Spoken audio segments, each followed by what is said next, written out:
암의 원조는 정상세포입니다. 원래부터 암세포는 없습니다. 우리 몸에 다 정상세포입니다. 이 정상세포가, 세포는 생명력이 필요한데 생명력을 유지하기 위해서 영양분과 산소가 필요하고, 영양분과 산소가 혈액이 계속 공급을 해줘야 되고, 거기서 세포 속에 있는 미토콘드리아라는 발전소가 에너지를 만드는 거죠. 이 과정이 정상적인 과정인데, 뭔가가 부실하고 불균형이 되고 부조화가 되다 보면 혈액순환이 잘 안 되고 영양과 산소가 세포에 제대로 공급이 안 되고, 그러다 보면 세포는 어떻게든지 살기 위해서 발버둥을 치다가 산소와 영양분 없이도 난 살겠다, 암세포로 발전하는 겁니다. 암세포는 굉장히 끈질기고 생명력이 있습니다. 영양분과 산소가 없이도 버틸 수 있는 세포가 만들어진 겁니다. 그러면 왜 암세포가 생겼는지를 알면은 암을 해결하는 방법도 똑같습니다. 영양분과 산소가 제대로 공급되게 만들면 되는 겁니다. 그 원인이 있기 때문에 그 원인을 해결하는 방법도 똑같습니다. 그런데 나빠진 영양분 공급, 산소 공급을 좋아진 영양분, 산소 공급으로 바꾸려니까 시간이 걸립니다. 암세포는 계속 발전하고 있습니다. 그래서 수술, 방사선, 항암제가 생긴 겁니다. 옛날에는 암세포가 있었는지 없었는지 모르고 그냥 있다가 죽으면 죽고 없어지면 없어지는 거고. 근데 이것을 바쁜 현대에 들어와서 이제 치료를 해야 되기 때문에, 이것을 빨리 잡아야 되기 때문에 3대 표준 치료가 생긴 겁니다. 수술, 항암, 방사선. 항암과 방사선은 암세포를 죽이는 겁니다. 그러니까 살인적인 효과를 내는 약물과 광선을 가지고 암세포를 죽이는 겁니다. 세포를 살리는 것이 아닙니다. 세포를 죽이고 없애는 겁니다. 그 다음에 수술은 떼어내는 겁니다. 근데 이건 인위적인 과정이고, 그 중에서 그래도 수술은 그 암세포 부위를 떼어내기 때문에 암세포를 작게 해서 저절로 낫게 하는 과정 중에 떼어내면 훨씬 더 가볍기 때문에 좀 용인이 되는데, 약물과 광선은 암세포만을 죽이는 것이 아니고 주변에 있는 정상세포까지 다 폭격을 합니다. 정상세포까지 폭탄을 맞아서 거의 몸이 거덜 납니다. 머리도 다 빠지고 이거리 말이 아닙니다. 그리고 면역력은 급격히 떨어집니다. 그래서 회복을 하기가 굉장히 어렵습니다. 그나마 젊은 사람들이나 그다음에 건장한 사람들은 힘으로 면역력을 가지고 이걸 이겨낼 수 있을지 모르지만 나이 먹은 사람들은 거의 불가능합니다. 그래서 나이 먹은 사람이 항암제, 방사선 맞아가지고 그다음에 회복된 사람들은 거의 없습니다. 수술은 그래도 현대의학에서 계속 발전하는 기술이기 때문에 초기나 중기까지는 더 용인이 되고 있습니다. 그러면 어떡하자는 얘기냐? 시간이 걸리더라도 몸을 정상 상태로 바꿔야 되기 때문에 정상세포까지 다 사멸되고 있는데 암세포가 없어진다고 해서 어떻게 정상 생활을 할 수가 있습니까? 그래서 이제 보통 암 수술과 항암제를 받고도 정상 생활을 하는 사람들이 있는데, 그 사람들은 그 이후의 삶이 바뀌기 때문에 가능한 거지. 저는 이거를 제 식구부터 제 주변에서 너무 많이 봐왔기 때문에 저는 절대로 항암제하고 방사선은 안 할 겁니다. 그리고 아는 의사들은 절대로 안 합니다, 이거를. 근데 사람들이 잘 모르기 때문에, 그리고 빨리 해결을 해야 된다고, 암은 그렇게 치명적인 건 아닙니다. 금방 내일 모레 1년 후에 금방 죽는 것이 아닙니다. 시간을 가지고 자꾸 악화가 돼가는 거고, 그거를 건강한 방향으로 돌리면 괜찮은데, 그래서 시간을 가지고 얼마든지 해결할 수 있는 것이고, 근본 치유라고 이제 자꾸 말씀드리는데, 원래 암세포가 생긴 것이 영양과 산소가 공급이 잘 안 되고 체내 환경이 비건강한 상태가 된 상태를, 그걸 거꾸로 돌리면 된다. 그것이 아까 말씀드린 자가치유의 원리하고 똑같습니다. 영양을 좋게 공급을 하고, 좋은 음식이라는 게 오염되지 않은 가공식품이 아닌 통곡물, 현미, 채소, 그다음에 뭐 약초, 자연식품들, 산소, 좋은 산소 마시고, 그다음에 이 순환을 잘 시키기 위해서 운동을 해야 되고, 그래서 암 환자들은 운동은 필수입니다. 가만히 앉아서 낫기를 기대하면 안 됩니다.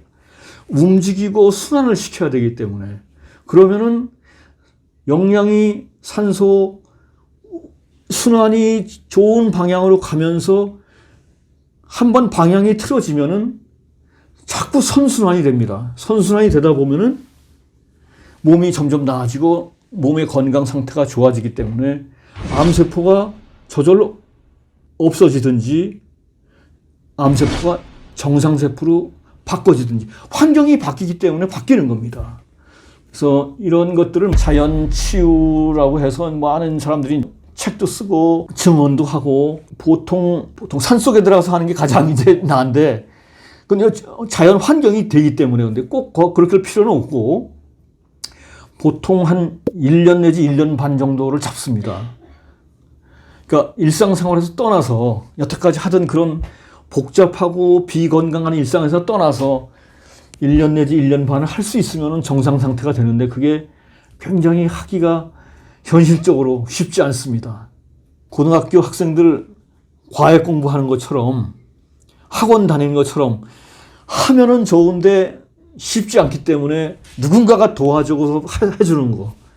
그러니까 힐링 센터가 이제 요즘은 많이 생기고 있습니다.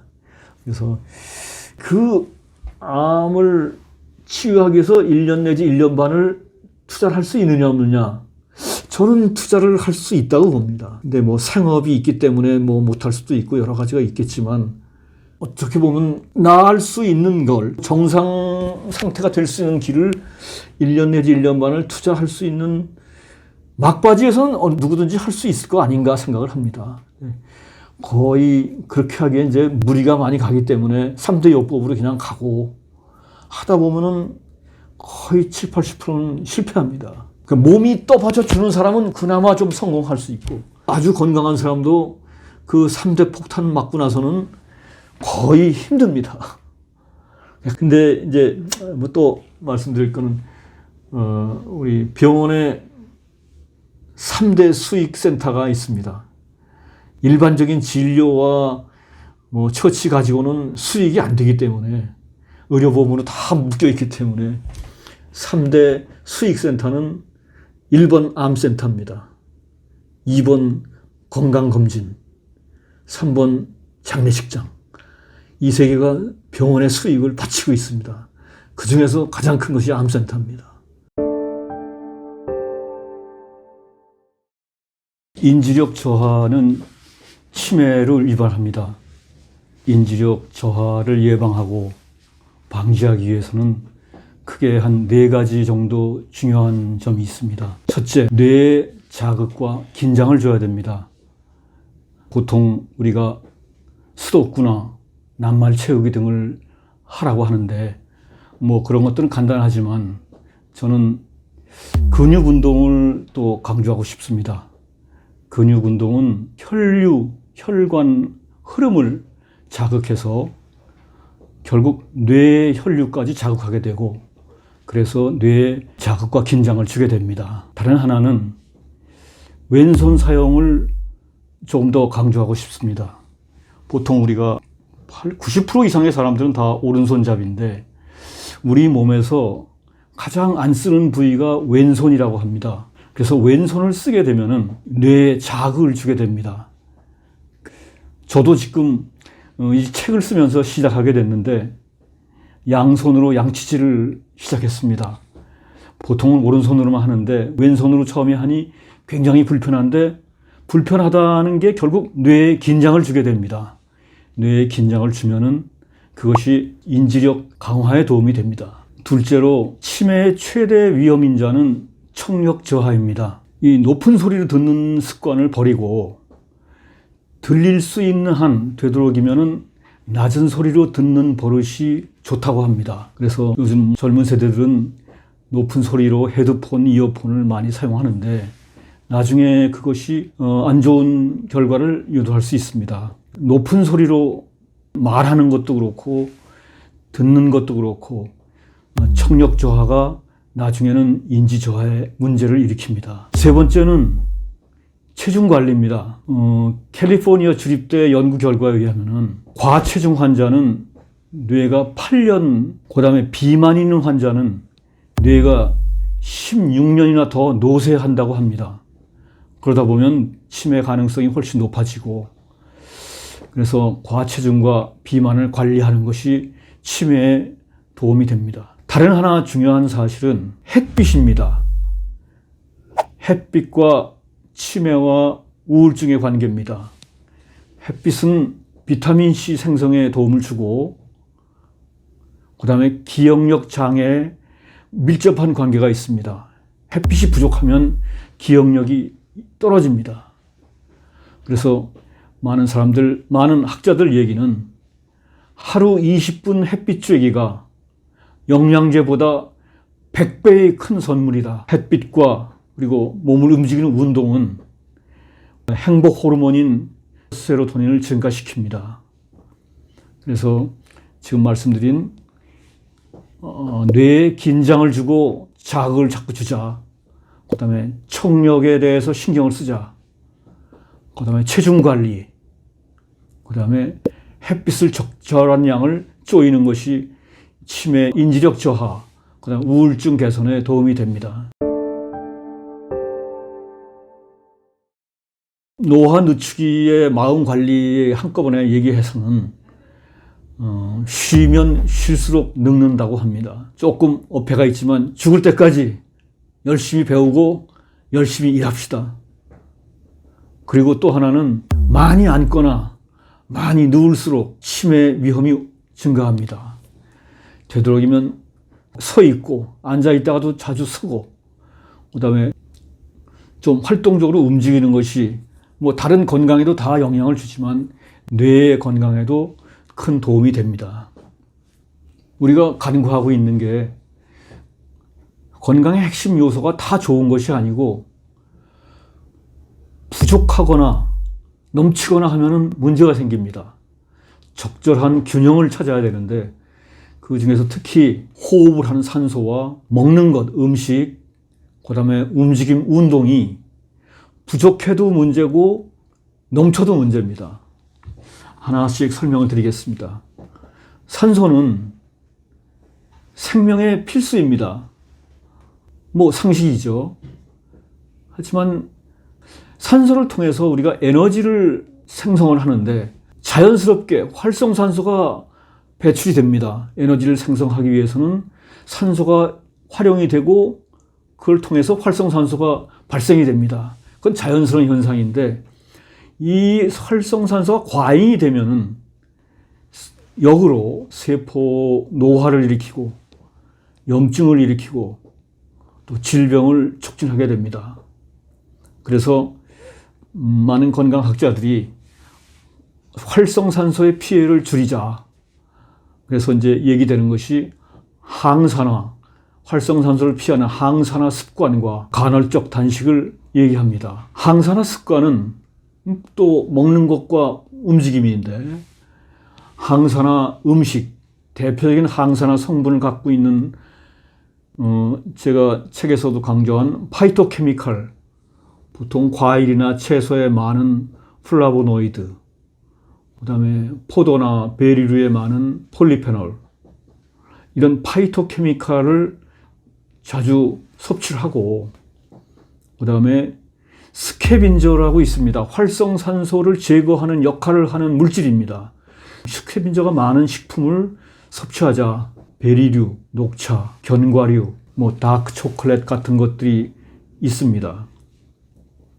그 다음에 항산화 음식과 더불어 적절한 운동을 하자. 운동을 많이 해도 문제고 너무 안 해도 문제고, 유산소 운동, 무산소 운동, 스트레칭 하루에 한 20-30분이면 충분합니다. 20-30분을 주 3, 5회 꾸준히 하는 것이 항산화의 첩결입니다. 아주 그렇게 무리할 필요는 없습니다. 산소 다음에 음식, 영양이 있습니다. 이것도 뭐 다 아시다시피 음식은 생명의 필수입니다. 하지만 과잉 시에는 비만을 일으키고 만성질환의 원인이 됩니다. 또 해독이 잘 안 되고 독소가 축적이 되고, 그래서 제한하는 것이 간헐적 단식과 먹는 순서입니다. 단식이 좋다는 건 알지만 정통 단식은 너무 힘들고 실행하기 어렵습니다. 그래서 제가 제안하는 것은, 많은 사람들이 다 제시하지만 간헐적 단식이 아침에 한 끼를 건너뛰는 것 자체가, 그것만 해도 훨씬 더 항산화 작용을 할 수 있고, 탄수화물을 가능한 한 나중에 먹는 방법, 이것이 만성질환, 특히 당뇨 예방에 큰 도움을 줍니다. 다음에 세 번째, 운동입니다. 원래 인간은 본능이 움직이는 겁니다. 그런데 편리한 현대 문명의 이기로 움직임이 많이 부족합니다. 그러다 보면 만성질환이 늘어나게 되어 있습니다. 그래서 피트니스 클럽에서 기구 운동을 하는 것도 좋지만 더 강조하고 싶은 것은 생활 속의 움직임입니다. 생활 속에서 움직임을 습관화하자. 이것은 제가 블루존 장수인들의 공통점에서도 아주 확연히 드러난 사실입니다.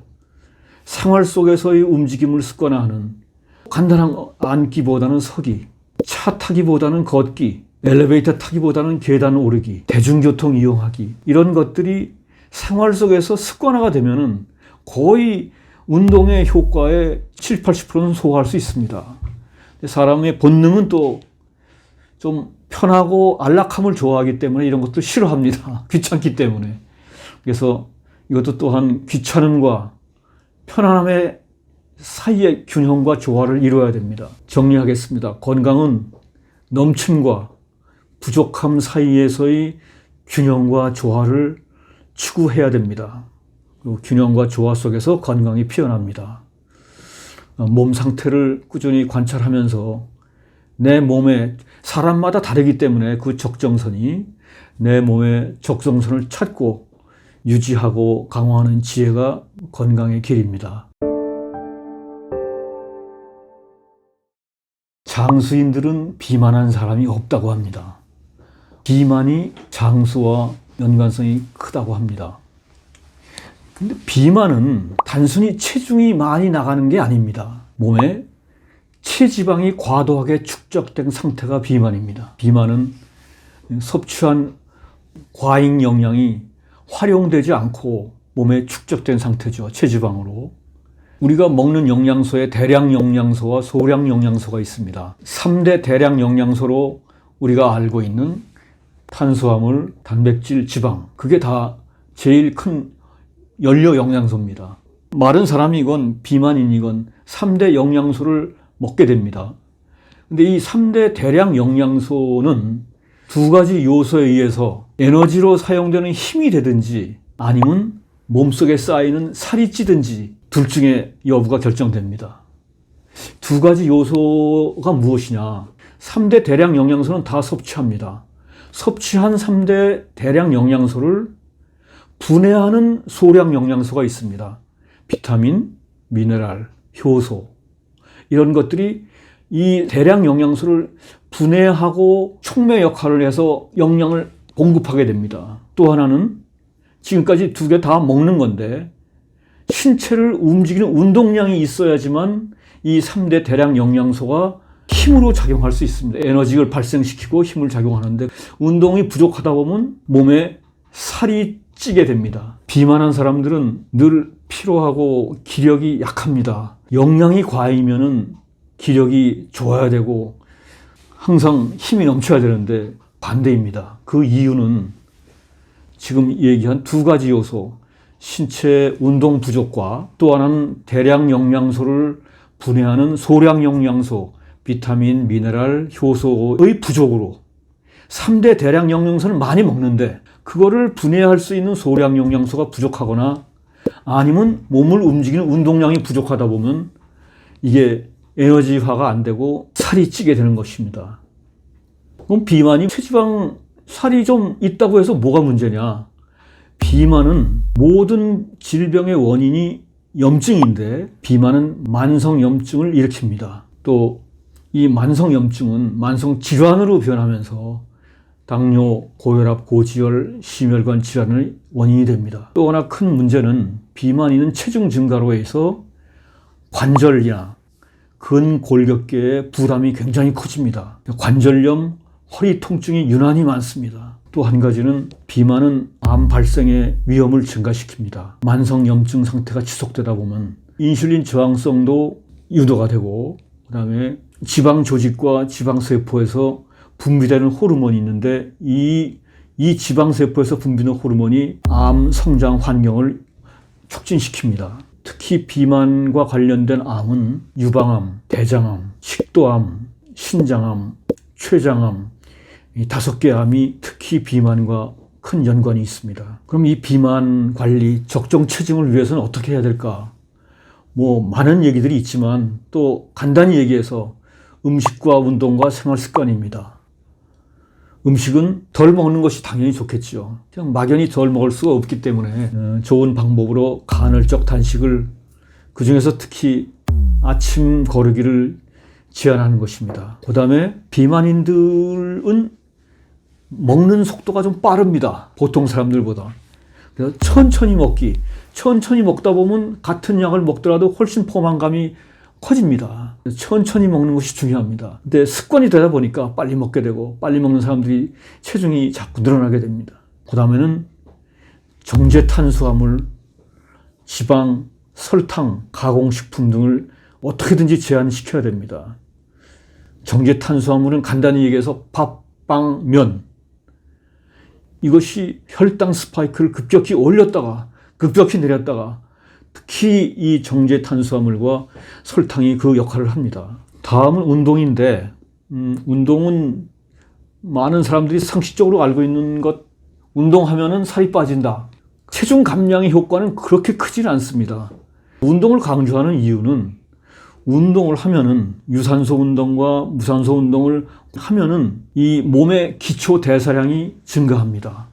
근육이 증가하고 기본 신체에서 쓰이는 에너지 양이 많아집니다. 그래서 쌓여지는 에너지가 적게 되고 기초 대사량이 증가되기 때문에 운동이 비만에 아주 큰 도움을 줍니다. 그 다음엔 또 아까 말씀드린 대로 생활 속의 움직임, 앉지 말고 되도록 서기, 가까운 데는 걸어서 가기, 계단 오르기 이런 것들이 습관화가 되면은 아마 비만이 많이 관리가 될 겁니다. 또 하나는 수면이나 스트레스 관리나 규칙적인 생활이 중요한데 왜 그러냐 하면 수면 부족이나 스트레스가 쌓이면은 자꾸 더 먹게 됩니다. 그래서 이런 적절한 수면, 스트레스 관리, 규칙적인 생활을 하면서 생활 습관을 개선해 나가는 것이 좋겠습니다.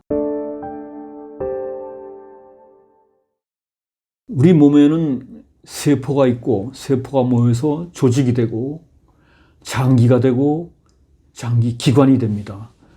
우리 몸의 세포, 조직, 장기, 기관들은 그 기관들의 조직들의 조화와 균형이 건강이고 부조화와 불균형이 병의 원인이 됩니다. 건강은 단순히 병이 없는 상태가 아니고 이런 몸과 마음의 균형 상태가 건강입니다.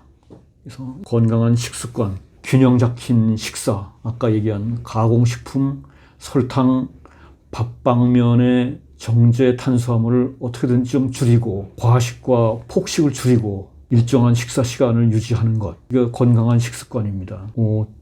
또 하나 규칙적인 운동, 유산소, 근력운동, 유연성 스트레칭 운동의 조합, 주 3, 5회, 하루 20, 30분 이것만 꾸준히 할 수 있으면 상당히 도움이 됩니다. 작은 운동이 몸의 순환이나 활력의 증가를 시키고 특히 면역력 강화에 도움이 됩니다. 다음에 정신적 건강은 명상과 호흡 훈련이 제시가 됩니다. 하루 짧은 시간이라도 잠깐 명상을 할 수 있든지 아니면 멍 때리기라고 하죠. 아무 생각 없이 있는 이 머리에 휴식을 주는 시간이 필요합니다. 그것이 스트레스 완화, 자율신경계의 균형에 도움이 됩니다. 감정 표현을 너무 억누르지 말고 건강하게 표현하고, 통하는 사람, 믿을 수 있는 사람과 소통하면서 심리적 안정을 추구하고, 그 다음에 취미 활동, 음악이나 악기, 그림 그리기, 글쓰기, 운동 등 뭐든지 자기가 좋아하는 것을 하면은 정신적인 활력과 자존감을 높이게 됩니다. 장수인 중에 중국 청나라 황제 걸륭제가 계십니다. 걸륭제의 건강의 장수의 비결 중에 하나가 동양학자가 분석한 내용은 동과 정의 조화라고 합니다. 동정의 조화, 움직임과 차분함, 신체적 건강과 정신적 건강. 그래서 걸륭제는 동으로서 사냥도 좋아하고 운동도 좋아하고, 반면에 정으로서 그림 그리기, 시 쓰기, 이런 정적인 활동도 굉장히 열심히 했다고 합니다. 동양의학에서는 동과 정의 조화가 이 신체적 건강, 정신적 건강의 균형을 이루는 데 도움을 준다고 합니다. 요즘에는 디지털 디톡스 얘기가 많이 나오죠. 스마트폰이나 SNS를 좀 줄이고, 남과 비교하는 걸 좀 줄이고, 현재하고 나에 좀 더 집중해서 마음에 분산되는 것을 좀 차분하게 하는 것이 몸의 균형을 잡는 데 도움이 될 것입니다. 우리 몸의 본능은 편안함과 안락함을 추구하는 겁니다. 근데 이 몸의 균형을 잡기 위한 노력은 힘들고 귀찮은 일입니다. 본능에서 균형을 찾기 위해서 반대 노력을 해야 됩니다. 편안함과 안락함과 힘듦과 귀찮음, 이 사이에서 균형을 찾는 것이 건강입니다. 제가 생각하기에 중요한 요소 중에 이 치아 건강이 상당히 비중을 두고 있습니다. 저도 이 책을 읽기 전에는 그렇게 별 관심이 없었는데, 치아 건강과 특히 노년에서의 건강에서는 치아가 절대적입니다. 우리나라에서는 아직 강조를 안 하고 있는데, 일본에서는 구강노쇠를 굉장히 중요하게 생각합니다. 노년의 구강노쇠, 나이가 들면서 씹고 삼키고 말하는 기능이 복합적으로 떨어집니다. 구강노쇠가 진행이 되면 잘 먹지 못합니다. 씹질 못하기 때문에 잘 먹지 못해서 영양부실이 오고, 영양부실이 오면 근육이 감소가 되고, 그래서 신체 쇠약으로 이어져서 잘 움직이지 못하게 됩니다. 또한 이 구강노쇠가 오면은 말이 어눌해지고 잘 씹지 못하다 보니까 모임에 자꾸 못 나가게 되고, 사회활동이 줄고 사회적 고립이 되면서 우울증이 증가됩니다. 또한 구강염증, 치주염을 비롯한 잇몸병이 전신으로 퍼지면서 만성질환과 심혈관 질환 악화를 시키고, 이것이 뇌에까지 올라가서 인지 기능도 떨어뜨려서 치매 위험을 높입니다. 자, 여기서 우리가 한번 관심을 두고 봐야 될 것이, 나이가 들수록 치아의 개수가 떨어집니다. 잔존 치아 20개, 이것이 건강 가이드라인입니다. 잔존 치아 20개란, 잔존 치아가 20개 미만인 비율이 65세 이전에는 11%인데 65세에서 74세까지는 40%로 올라갑니다. 75세 이상은 60% 이상이 잔존 치아가 20개 미만입니다. 치아 수가 적으면 구강 건강에 절대적인 악조건이 되고 영양부실 연결되는 문제입니다. 잔존 치아 수가 굉장히 중요합니다. 제가 치매 7대 위험인자라고 분석한 게 있습니다. 그 중에 세 번째가 잇몸병입니다. 치주균이 혈액을 타고 뇌에 도달해서 알츠하이머 원인인 아밀로이드 베타를 올리고, 이것이 기억력을 저하시킵니다. 아까도 말씀드린 대로 치아를 잃게 되면 잘 씹지 못하고, 씹는 행위가 뇌의 건강에 직결입니다. 씹지 못하면서 뇌의 자극도 줄어서 뇌의 노화가 진행이 됩니다.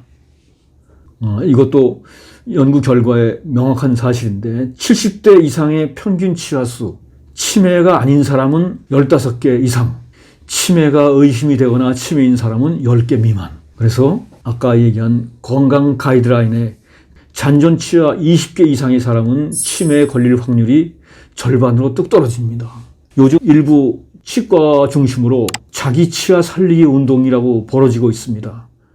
어떻게든지 자기 치아를 살려서 노후까지 이 치아 건강을 유지하는 것이 전신 건강, 뇌 건강에 직결이 됩니다. 작은 일례로 제가 진행하는 전문 치유 힐링 병원의 기술 제휴를 위해서 스위스에 있는 파라셀서스 클리닉이라고 있습니다. 이것은 알프스 산 속에 유럽의 부유한 사람들이 만성질환을 치유하러 들어오는 데입니다. 전통적인 치유보다는 자연 치유를 통해서 만성질환을 치유하는데, 제가 그 당시에 특이하게 느낀 것이 의사의 구성 중에 30%가 치과 의사입니다. 그래서 의아해서 물어봤습니다. 도대체 치과 의사가 30%나 되는 이유가 뭡니까? 치아의 건강을 그렇게 중시합니다. 유럽에서는. 미국이나 우리나라, 일본보다는 유럽이 훨씬 더 옛날 전통적입니다. 그래서 심하게는 입원하러 온 사람들 중에서 치아에 금속성 이물질을 많이 붙인 사람들을 제거합니다. 그래서 깜짝 놀랐습니다. 그렇게까지 이 치아가 중요한가. 그 이후로 제가 관심을 가지고 자꾸 생각하고, 우리 모두 최소한 나이가 70, 80이 돼도 잔존 치아를 20개 이상 가질 수 있으면 거의 질병의 걱정 없이 장수할 수 있을 것 같습니다. 자, 노년기의 치아 건강은 그만큼 중요합니다. 영양을 공급할 수 있고, 전신 건강에 영향을 주고, 뇌 기능에 영향을 주고, 사회성에 영향을 주고, 모두의 핵심으로 작용합니다. 건강 관리의 핵심 중에 자극과 회복의 반복, 긴장과 이완의 반복, 이 반복을 통한 균형을 조절함, 이것이 건강 관리의 또 하나의 핵심입니다. 스트레스 문제를 한번 봅시다. 적절한 스트레스는 건강에 도움이 된다. 호메시스라는 원리인데, 호메시스란 적은 양의 자극, 독성, 스트레스는 오히려 몸의 방어체계, 면역력을 자극을 해서 건강에 도움이 됩니다. 예를 봅시다. 운동은 그 근육을 손상시키면서 근육이 더 강하게 되는 겁니다. 아무 자극을 안 주면 근육은 점점 쇠퇴합니다. 자극을 통해서 손상을 주고 회복을 하면서 근육이 더 강하게 되는, 이게 근육 운동입니다. 과하면 해롭지만 적당히 반복하면 건강에 필수 조건이 됩니다. 또한 단식이 있습니다. 적게 먹는 것은, 칼로리를 제한하는 것은 세포를 더 건강하게 만듭니다. 단식을 하면은 세포의 자가포식 기능, 손상된 세포나 노화세포를 스스로 잡아먹는 기능, 자가포식 기능과 인슐린 감수성이 향상이 됩니다. 또한 우리가 목욕하면서도 자주 느끼는 것이 열과 냉의 자극, 가만히 있는 것보다 냉탕에 들어갔다 열탕에 들어갔다 왔다 갔다 하는 것이 몸, 피부에도 도움이 되지만 혈액순환과 노폐물 배출에 큰 도움이 됩니다. 또 정신적 스트레스를 예를 보면은 적당한 도전과 목표는 뇌를 자극해서 인지 기능을 향상시킵니다. 도전과 목표 지향이 없으면은 뇌가 자극을 못 받아서 스트레스가 스트레스로 그냥 지속됩니다. 그래서 정신적 스트레스는 이런 도전과 자극이 있으면서 또한 쉼을 통해서 회복 시간을 가져야 됩니다. 회복 시간이 없으면 스트레스가 길어지면 해로움으로 변합니다. 그래서 균형의 핵심은 자극을 주고 다시 회복을 하고 자극과 회복의 사이클 만들기입니다. 운동도 스트레스도 단식도 자극을 줬다가 회복을 하고, 이런 자극과 회복의 사이클입니다. 적절한 독은 나를 더 튼튼하게 만든다. 중요한 건 자극과 회복의 리듬입니다. 그럼 과연 나에게 긍정적으로 작용할 수 있는 자극, 스트레스, 호메시스의 수준은 어느 정도인가? 이거는 사람마다 다 다르기 때문에 내가 느끼고 감당할 수 있는 수준을 찾는 것이 중요합니다. 어떤 사람은 똑같은 스트레스를 받더라도 어떤 사람은 목욕하고 맛있는 거 먹고 툴툴 털고 금방 해소할 수 있는 사람이 있고, 똑같은 자극을 가지고 굉장히 고민하고 밤새 잠도 못 자고 하는 사람도 있습니다. 그만큼 개인별의 차이가 큽니다. 그래서 각자 느끼고 감당하는 수준을 자기 스스로 찾고 그 균형을 계속 자극과 회복의 리듬을 찾는 것입니다. 아까도 얘기했지만 힘듦과 편함의 사이, 힘든 것은 쉽지 않습니다. 잘 안 하려고 합니다. 자꾸 편한 걸 찾게 됩니다. 그러다 보니까 불균형이 생깁니다. 힘듦과 편함, 귀찮음과 안락함 사이에서의 균형을 찾는 것이 몸 관리의 또 하나의 축입니다. 나이 들면서 생기는 문제는 노화뿐만이 아니고 노쇠가 더 큰 문제입니다. 노화는 단지 늙어가는 거지만 노쇠는 신체 기능이 저하가 되는 것입니다. 많은 학자들이 아직 결론을 못 낸 게 소식이 노화를 늦추면 당연히 도움이 됩니다. 헌데 장수에 도움이 될까? 아직 결론을 못 냈습니다. 소식은 노화를 늦추면 분명히 도움이 되지만 장수의 연관성은 약합니다. 아직은. 그것은 노쇠 때문입니다. 소식은 노쇠를 막기는 어렵습니다. 노년기에는 가뜩이나 영양이 부족하고 저절로 근육이 손실되고 뼈도 손실되는데 여기에 소식은 오히려 노쇠 위험을 증폭시킵니다. 그래서 막연히 섭취 열량을 줄이는 것보다는 먹는 것은 제대로 먹고 대신 꾸준히 운동하는 것이 노쇠 방지에 훨씬 나은 선택입니다. 노년에 영양 섭취가 부족하면, 특히 단백질이 부족하면 근력 유지가 어렵습니다. 그래서 근감소증과 노인성 난청은 단백질이 부족하고 빠져나가면서 발생합니다. 그래서 소식과 단식 좋다고들 얘기하지만 젊은 시절에 중년까지는 영양소의 과다 섭취는 비만의 원인이 되지만 고령자는 적절한 영양소, 특히 단백질 공급 없이는 근력 유지가 힘듭니다. 노년기의 절제는 노쇠를 촉진합니다. 그래서 다시 강조하지만 제대로 먹고 대신 운동을 열심히 하자. 그래서 노년기 운동이 더욱 중요하다는 말씀입니다. 특히 여기서 신경 쓸 것은 체중 자체보다는 체지방과 체성분이 훨씬 중요합니다. 체지방은 여러분들이 잘 아시고 체성분이란 몸무게를 이루는 3대 성분이 있습니다. 체수분, 근육, 체지방 이 세 개입니다. 그 중에서 노년이 되면은 근육량과 수분이 줄고 체지방이 올라갑니다. 그래서 이 체성분, 체지방, 근육량, 체수분 3대 체성분을 균형을 잡는 것이, 근육량이 줄어드는 것을 어떻게든지 막아야 되고 수분도 보충해야 되고 체지방을 줄여야 되고, 그래서 체중 감량보다는 근육 유지와 영양 보충이 더 중요하다는 말씀입니다.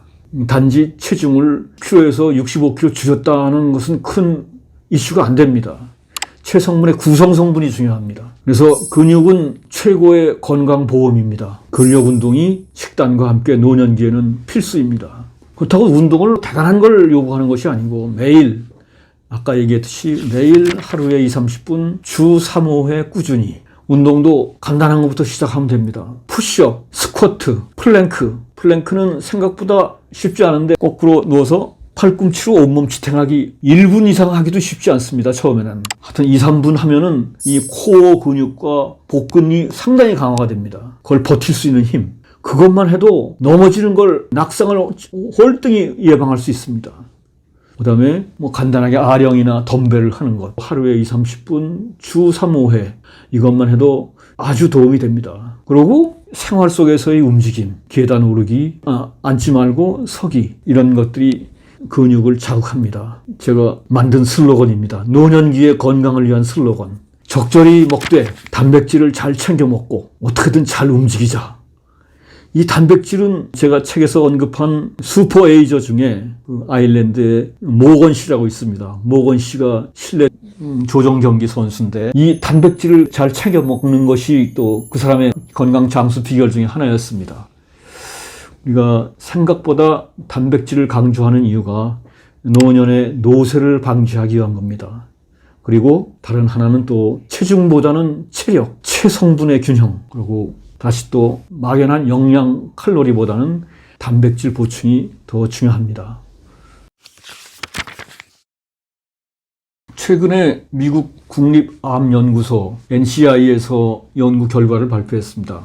종합 비타민제는 수명 연장에 도움이 되지 않는다. 그리고 매일 섭취해도 사망 위험을 줄인다는 어떤 증거도 발견하지 못했다. 돈 낭비하지 마시라고까지 충고합니다.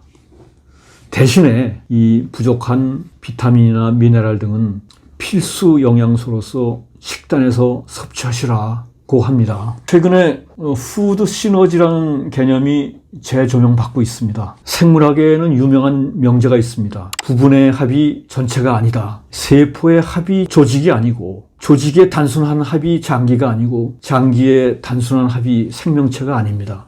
식품도 살아생전에는 우리와 똑같이 하나의 생명체입니다. 영양소의 단순한 합이 식품이 아닙니다. 그런데 식품을 놓고 그 성분을 하나하나 나누어서 분석하고 접근하는 연구에 대한 비판이 많습니다. 예를 들어 설명하겠습니다. 도마도는 암에 걸릴 위험을 낮춘다 라는 연구 결과를 발표했습니다. 그런데 연구자들은 그런 연구 결과로는 성이 차지 않습니다. 현대 과학에서 요구하는 것은 도마도에 도대체 어떤 성분이 어떠한 기전을 통해서 암을 낮추는지를 밝혀야 됩니다. 그냥 대중들의 여러분 리코페닌이 많이 들어있는 도마토를 드시면 항암 작용이 있습니다. 과학자들이 밝혀냈으니 앞으로 도마토를 많이 드세요 라는 걸로 끝나지 않죠. 리코페닌을 만든 보충제나 신약 등 부가가치 있는 연구 개발로 이어지게 됩니다. 도마토를 많이 먹으면 암을 예방한다 이런 얘기는 아무런 도움이 안 됩니다. 왜냐하면 도마토는 특허를 낼 수 없는 그냥 자연식품입니다. 그런데 도마토의 특정 성분 리코페닌을 추출하여 이것을 제품화시키면 그건 특허를 낼 수가 있습니다. 식품회사, 제약회사, 건강학자 모든 사람들의 관심은 특허에 있습니다. 그냥 건강에 도움이 되는 것은 돈벌이에 도움이 안 됩니다. 그런데 우리가 생각해 봐야 될 것은 이 리코페닌 성분을 가지고 인공적으로 화합을 해서 약을 만들어서 사람들이 매일 하나씩 먹으면 도마도 먹는 것보다 더 나은 효과가 있을까? 그건 퀘스천입니다.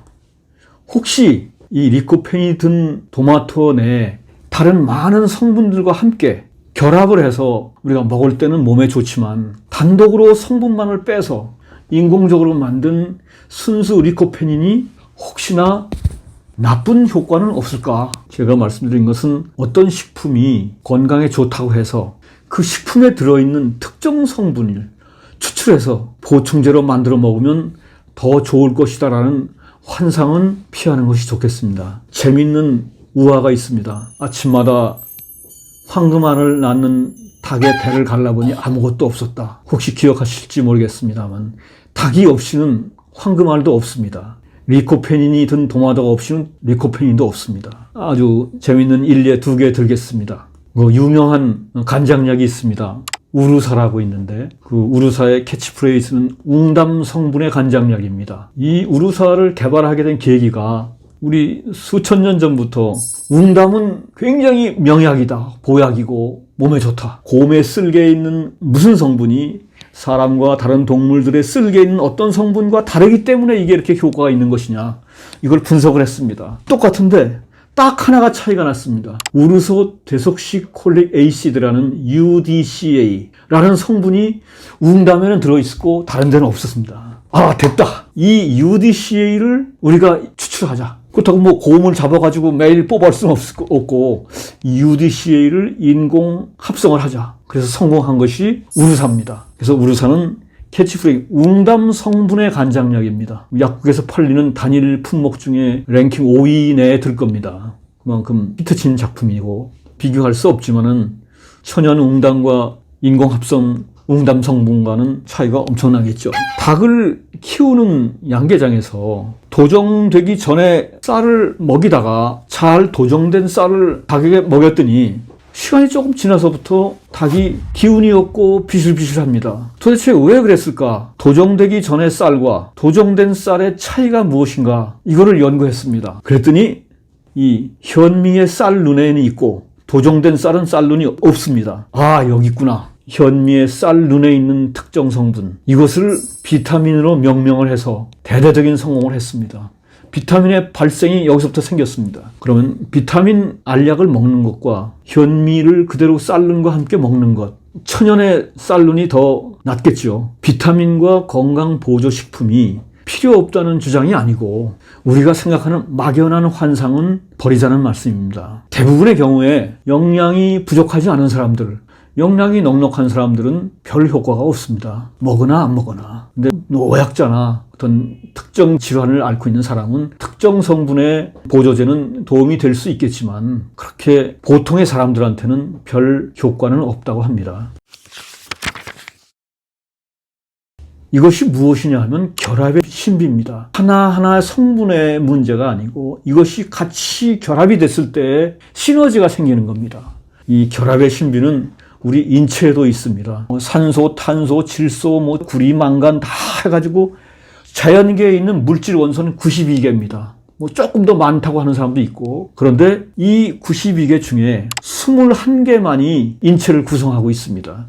그럼 이 21개의 물질 성분이 어떻게 인체를 만드느냐? 이것은 지금까지도 과학으로는 도저히 설명할 수 없는 인체의 신비입니다. 이게 결합의 신비라고 합니다. 단순한 물질 성분만이 21개 모아놨다고 해서 인체가 되는 것이 아니고, 어떤 식품도 특정 성분만 21개를 모아놨다고 해서 이것이 식품이 되는 것이 아니고, 이것이 서로 융합하고 결합해서 내는 효과가 우리가 생각하는 것보다 훨씬 크고, 그래서 인공 어떤 추출물보다 자연에서 우리가 섭취하는 것이 더 효과가 클 것이다 라는 것이 결론입니다.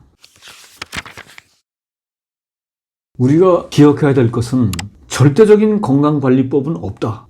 이게 무슨 소리냐. 어느 누구에게나 통하는 건강관리, 통일된 일률적인 건강관리법은 없습니다. 예를 들겠습니다. 최근 거론되는 일, 과거와 달리 요즘에는 약간 통통한 편이 장수한다는 설이 있습니다.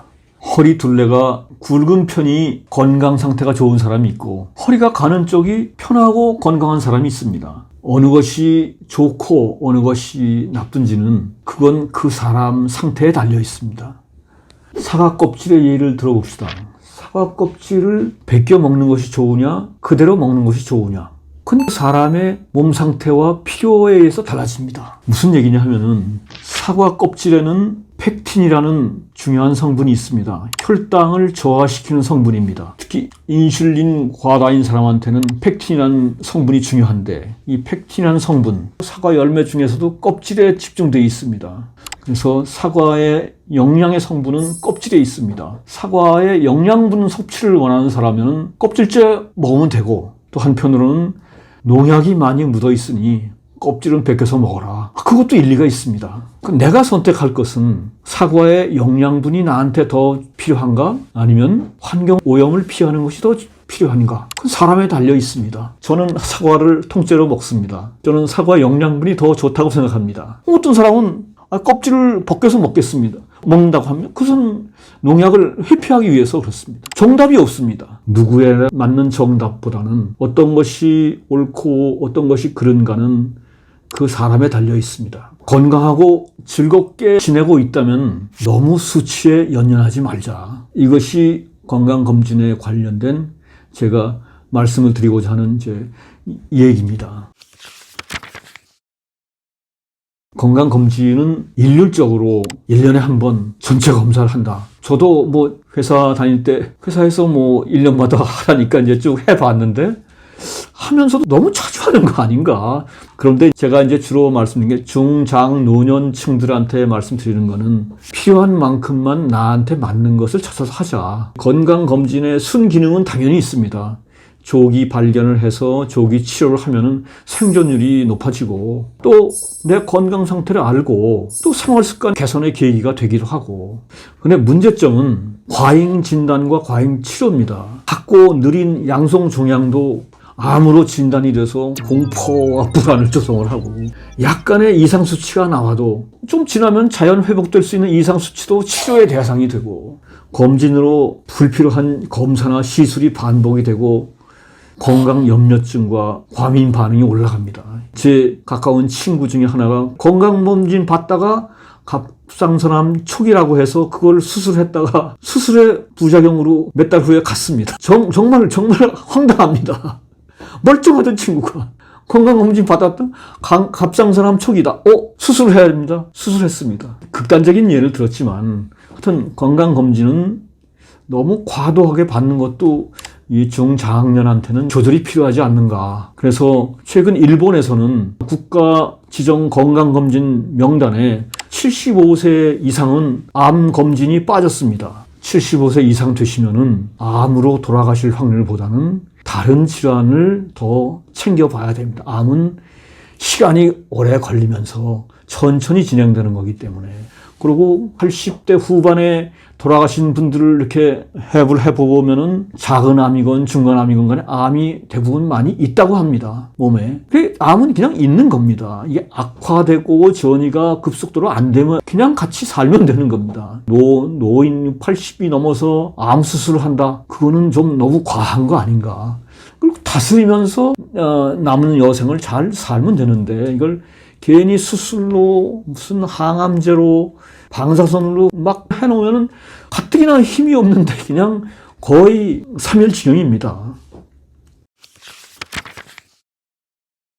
그래서 이 너무 과잉 진단을 좀 필요해서 필요한 만큼만 나에게 맞는 걸 하는 것이 낫지 않는가라고 책을 읽다 보니까 또 그 건강검진 전문의 중에서도 그런 의견을 내는 사람들이 꽤 있습니다. 그래서 그 대목을 또 인용해서 책에다 넣기도 하고, 균형 있게 건강검진을 받는 5대 원칙이 있습니다. 자, 첫째, 검진은 맞춤형으로 하자. 제가 말씀드린 건 중장노년층 중심입니다. 젊었을 때는 매년 하는 것도 좋겠지만 너무 노후에 자주 하는 것도, 똑같은 항목을 계속 1년마다 하는 것도 문제입니다. 그러니까 국가 건강검진을 기본으로 하고 위험 요소를 자기 필요에 따라서 추가 검진 여부를 요 항목을 더 한다.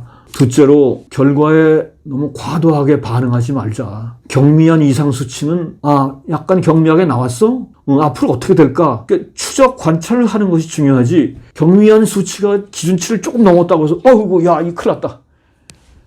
모든 이상이 병이 아닙니다. 이 수치는 변합니다. 계속. 그래서 그것이 세 번째 얘기할 수치보다는 흐름과 변화입니다. 시간에 따른 변화를 중시해야 됩니다. 건강은 어떤 순간에 있는 것이 아니고 이 트렌드, 추세, 계속 나빠지고 있구나. 이 수치가 좋았다, 나빴다. 뭐 괜찮습니다. 계속 나빠지고 있구나. 여기서 이제 자꾸 자기가 이제 관심을 가지고 여러 가지 이제 공부를 해야 되는 거지만, 단지 수치 하나 나왔다고 해서 왔다 갔다 하지 말고, 그럼 내년에는 어떻게 될까? 몇 년치의 수치를 자꾸 추세를 보는 것이 중요합니다. 넷째는, 진료와 치료는 몸의 상태와 증상과 함께 고려해서 하자. 이상 수치가 나왔어. 빨리 의사한테 가봐야 된다. 의사는 이상 수치 나왔으니까 약 드세요. 수술하세요. 그래서 따라가는 사람들이 많습니다. 그래서 당뇨약도 먹고 고혈압약도 먹고, 그러다 보면 그게 계속 그냥 습관화가 되는 겁니다. 내 몸의 상태가 멀쩡한데, 아무 문제가 없는데 이상 수치가 좀 나왔다고 해서 그걸 약을 먹으면서, 그거보다는 내 몸의 상태와 증상을 같이 봐가면서 이상 수치가 어떻게 돼가는지를 봐가면서 천천히 해도 늦지 않습니다. 그 다음에 건강검진은 생활습관 개선과 함께 세트로 해 나갑시다. 건강검진은 신호등이라고 합니다. 그리고 우리 생활습관 개선과 행동 변화는 운전대입니다. 그래서 그런 건강검진에 일희일비하다 보다는 올바른 식사, 올바른 운동, 적절한 수면, 적절한 스트레스 관리가 훨씬 더 중요하지 않을까 생각합니다. 우리들이 흔히 앓고 있는 질환 중에 디스크가 있습니다. 디스크는 크게 봐서 요통입니다. 우리가 단순히 알고 있는 척추에 디스크가 튀어나와서 신경을 건드려서 통증이 온다. 실제로 진성 디스크는 5%도 안 된다고 합니다. 대부분은 다 허리 통증입니다. 근데 이것을 디스크라고 명명을 하고 있는데, 사실은 근육 속에 혈관이 압박을 받아서 생기는 허리 근육의 통증입니다. 여러분들, 이 혈관이 도대체 어디 있습니까? 혈관이 몸속에 있겠죠? 몸속에 어디에? 근육 속에 있습니다. 근육을 통해서 근육 속으로 연결이 되는 겁니다. 그래서 근육의 중요성이 또 있지만, 하여튼 근육 속에 혈관이 다 퍼져 있는데 그 중에서 혈관의 압박을 받으면 근육이 통증이 생깁니다. 뭉친 근육이나 힘줄을 풀어주는 것이 치료의 근본이 돼야 됩니다.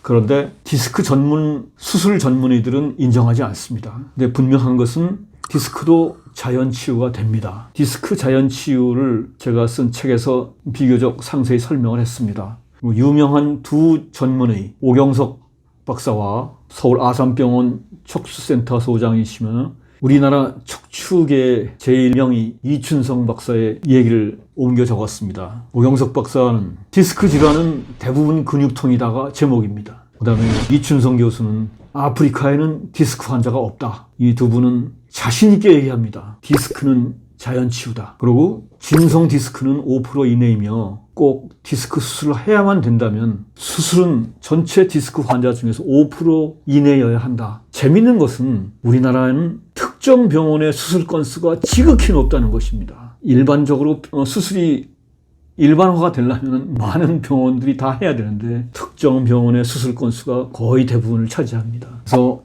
허리 디스크 예방과 치료는 모두 생활 습관과 자세에 달려 있습니다. 상식적으로 알고 있는 예방법도 많이 있습니다. 허리 디스크 예방법으로 첫째, 올바른 자세 유지. 앉을 때 허리 펴고 앉고, 그 다음에 가끔 우리가 간과하는데 서 있을 때 가능한 한 양발의 균형을 잡고 서 있자. 보통은 기우뚱하게 한쪽으로 기웁니다. 이것이 척추에 가중을 둡니다. 그 다음에는 둘째, 오래 앉아있지 않기. 앉아있다가 가끔 서서 좀 왔다 갔다 하기. 그 다음에 무거운 물건 들 때는 허리 굽히지 말고 무릎을 굽혀서 앉아서 다리 힘으로 들어야 됩니다. 넷째, 가장 중요한 복근과 척추 근육 강화 운동입니다. 허리는 뼈보다는 주변 근육이 보호해주는 구조입니다. 뼈 자체는 있습니다만 주변 근육이 보호해주지 못하면 통증이 엄청나게 옵니다. 그래서 중요 운동으로 코어 운동은 플랭크, 팔꿈치로 몸통 지탱하기, 브릿지, 누워서 엉덩이 들기, 백 익스텐션, 눕혔다 폈다 하기, 크런치, 백 익스텐션의 거꾸로 엎어졌다 펴기, 싯업이라고도 얘기할 수 있는데, 그 다음에는 바로 척추를 지탱하고 있는 척추 기립근, 그 다음에 바로 밑에 있는 요방형근, 두 개가 핵심입니다. 디스크 질환의 척추 기립근과 요방형근에 대한 운동과 마사지, 이것만 해도 훨씬 나아집니다.